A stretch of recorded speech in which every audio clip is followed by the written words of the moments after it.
Break के बाद आपका स्वागत है। उत्तराखंड के 11वें मुख्यमंत्री के रूप में शपथ लेने के बाद मुख्यमंत्री पुष्कर सिंह धामी का आज बेमिसाल 30 दिन का कार्यकाल पूरा हो गया।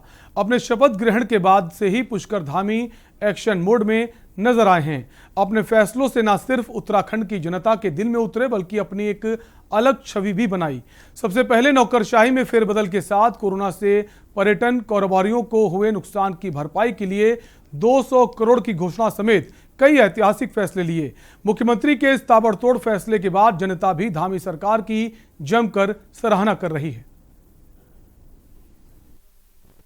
पुष्कर सिंह धामी ईश्वर की शपथ लेता हूं कि मैं विधि द्वारा स्थापित भारत के संविधान के प्रति सच्ची श्रद्धा और निष्ठा रखूंगा।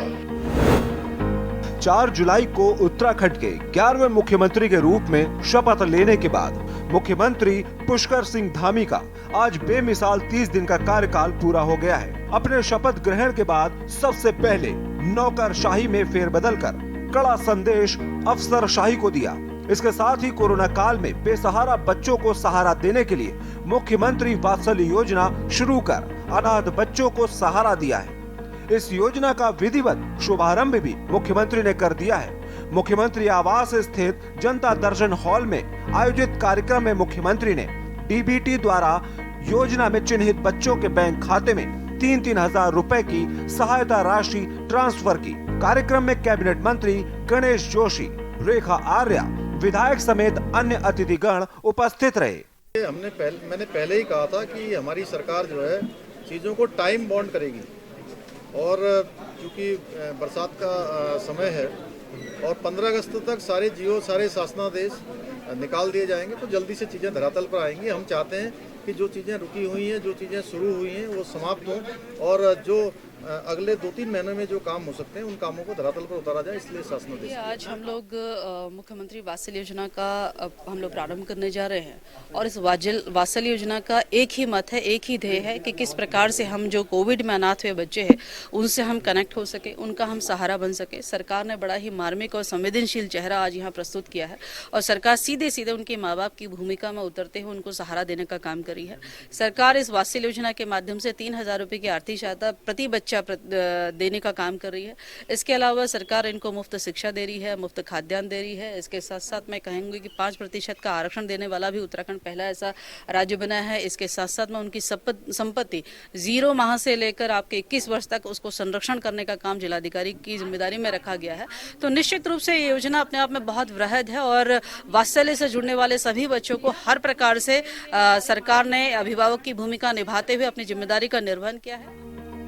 ये तो सिर्फ शुरुआत है, आगे भी मुख्यमंत्री धामी ऐसे कई ऐतिहासिक फैसले लेने जा रहे हैं। मुख्यमंत्री के ताबड़तोड़ फैसले से पार्टी संगठन से जुड़े पदाधिकारी मुख्यमंत्री धामी की जमकर सराहना कर रहे हैं। उनका कहना है कि अभी तो ये सिर्फ शुरुआत है, आगे ऐसे कई फैसले सीएम धामी लेने जा रहे हैं। देखिए, माननीय पुष्कर सिंह धामी जी ने जब से माननीय मुख्यमंत्री का पदभार ग्रहण किया, उत्तराखंड के युवाओं में जो जोश है वो देखते ही बन रहा है। और उन्होंने जो पहली घोषणा की कि लगभग 22,000 नौकरियां, सरकारी नौकरियां हम उत्तराखंड के लोगों को, युवाओं के लिए खोलेंगे, उससे मुझे लगता है कि जिस तरह से वैकेंसीज आई हैं और लोगों ने फॉर्म्स भरने शुरू किए हैं, एक बहुत पॉजिटिव वाइब्स उत्तराखंड के युवाओं के अंदर देखने के लिए मिल रही है। फिर उन्होंने कहा हम स्वरोजगार योजना में 10 लाख लोगों को रोजगार देंगे। इसका मतलब उत्तराखंड में क्षमताएं हैं और उत्तराखंड के युवाओं को अब काम मिलने जा रहा है। उन्होंने अभी इन्वेस्टर्स को बुलाने की बात की है कि जो इन्वेस्टर्स बाहर से आने के लिए, फंडिंग के लिए तैयार हैं, उनसे मुंबई के, महाराष्ट्र के, अलग अलग देश के बड़े पूंजीपतियों से उनकी बात हुई है। हमें लगता है कि उत्तराखंड में बहुत अवसर, रोजगार के अवसर खुलेंगे। पार्टी के नेताओं के साथ ही आम जनता भी सीएम धामी के कार्यों की जमकर सराहना कर रही है। उत्तराखंड की जनता का कहना है कि भले ही सीएम धामी को कम समय मिला हो, लेकिन उनके कार्यों में ऐसा कुछ देखने को नहीं मिलता। मुख्यमंत्री धामी ने अतिथि शिक्षकों, पर्यटन कारोबारियों, 4 धाम यात्रा से जुड़े व्यवसायियों को राहत पैकेज देकर उनकी समस्याओं को कम किया है। राज्य की जनता को पूरा विश्वास है कि मुख्यमंत्री धामी आगे भी ऐसे निर्णय लेंगे। मुख्यमंत्री मिले हमें प्रदेश में, तो उन्होंने बहुत अच्छा कार्य शुरू करा है, जो शुरू से ही करा। सबसे पहली बात तो शासन में जो ब्यूरोक्रेसी को उन्होंने लगाम खींची है, वो बहुत ज़रूरी थी, क्योंकि सरकार कुछ भी कर ले लेकिन आम जनता तक इन अधिकारियों को ही कार्य करना होता है। उनके ऑफिसों में चक्कर, उन्होंने यही तो बोला है कि अब शासन में कोई नहीं आना चाहिए, अब जो भी होना है वो आपने अपने निचले स्तर से ही करिए। तो वो एक लगाम है कि आपको जनता के कार्य करने पड़ेंगे जो लटकाते थे। मुझे लगता है वही काम हो रहा है जो होना चाहिए था। युवाओं में थोड़ा जोश है अब की बार, जैसे उन्होंने एज का भी इशू बढ़ाया युवा को हर क्षेत्र में, तो मुझे लगता है भाई आगे काफ़ी अच्छा काम होगा, युवाओं को रोज़गार मिलेगा। जो पलायन की समस्या है, जो बाहर के क्षेत्र में लड़के गए हुए हमारे उत्तराखंड के, वो वापसी आएंगे, तो उम्मीद करते हैं काफ़ी अच्छा होगा आगे। आपको बता दें कि मुख्यमंत्री ने अतिथि शिक्षकों के वेतन को 15,000 से बढ़ाकर 25,000 करने की घोषणा की। राष्ट्रीय खाद्य सुरक्षा अधिनियम के लिए दिव्यांगों को शामिल किए जाने, मुख्यमंत्री महालक्ष्मी योजना को गर्भवती महिलाओं और नवजात बच्चे के उत्थान के लिए इस योजना को शुरू करने समेत कोरोना से पर्यटन कारोबारियों को हुए नुकसान की भरपाई के लिए 200 करोड़ रुपए दिए जाने, पिथौरागढ़ के 38 आपदा प्रभावित परिवारों के पुनर्वास के लिए धनराशि स्वीकृत। देखिए, कोई भी अभी तो एक तो वो पहली बार मुख्यमंत्री बने, उन पे इससे पहले कोई इतना बड़ा अनुभव ही नहीं था, और ना ही वो कभी कोई बड़े पद पे मंत्री रहे हैं, कैबिनेट मंत्री भी नहीं रहे हैं मेरे ख्याल से। लेकिन युवा होने के नाते उनके पास एक तो वो शिक्षित हैं और उनके पास विज़न बहुत क्लियर है, वो जो भी बात कर रहे हैं बहुत क्लियर कर रहे हैं। देखो जी, अभी तो नए मुख्यमंत्री बने हैं, अभी 1 महीना तो नहीं हुआ है, लेकिन फिर भी यंग मुख्यमंत्री हैं।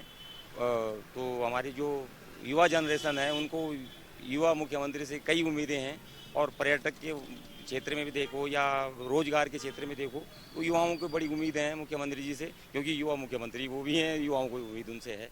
कुल मिलाकर धामी सरकार का 1 माह का कार्यकाल बड़ा ही ऐतिहासिक रहा है। अब तो राज्य की जनता भी कहने लगी है कि मुख्यमंत्री धामी को पहले ही मुख्यमंत्री पद की जिम्मेदारी दी जानी चाहिए थी। ऐसे में देखना होगा कि क्या राज्य के मुख्यमंत्री धामी की कार्य करने की रफ्तार और बढ़ती है या नहीं।